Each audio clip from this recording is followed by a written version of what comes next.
My parents always favored my sister over me my whole life, until she found out I had $15 million.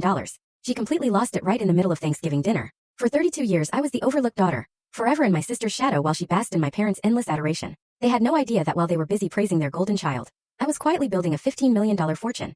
A secret that exploded last Thanksgiving, shattering our family dinner and revealing a lifetime of hidden resentment. Trust me, it was a Thanksgiving I'll never forget, and it all began much earlier. Growing up in suburban Boston, our middle-class family looked absolutely perfect from the outside. My dad James was an insurance adjuster and my mom Diana taught 3rd grade. We lived in a nice colonial with a neat yard. But behind those walls, inside our home, the family dynamic was anything but equal. From the moment my sister Audrey was born 2 years before me, she was the golden child. I can still vividly picture flipping through old family photo albums.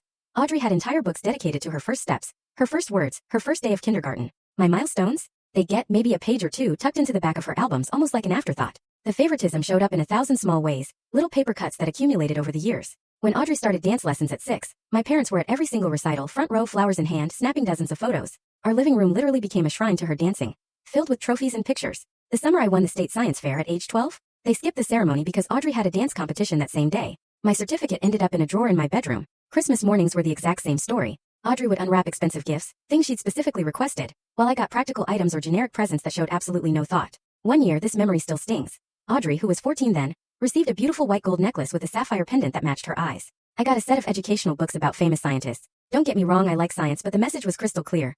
Audrey deserved beautiful things and I should just focus on being practical. Even how our parents disciplined us was dramatically different. When Audrey broke curfew or lied about where she'd been, they'd sit her down for a gentle conversation about making better choices. When I did the exact same thing, I was grounded immediately, often with extra chores piled on top as punishment. The double standard was so obvious even our neighbors commented on it. Our bedrooms perfectly told the tale of parental investment. Audrey's room was redecorated every few years to match her evolving interests: ballerinas, then pop stars, then a sophisticated teen retreat. My room kept the same pale yellow walls and basic furniture from elementary school all the way through high school graduation. When I asked to paint my walls dark blue in 8th grade, my mom said, "We don't have money for unnecessary changes right now." 2 weeks later, they surprised Audrey with a complete bedroom makeover. I learned early that the only path to any parental attention for me was through academic achievement. While Audrey was a solid B student who excelled socially, I pushed myself for straight A's. I joined every academic club, entered competitions, and stayed up late studying. My parents would acknowledge these achievements with distracted nods or comments like, "That's nice, but don't you want to try something fun like your sister?" That constant dismissal, it could have broken my spirit. Instead, it forged something different in me: fierce independence. By 13, I stopped looking for their approval.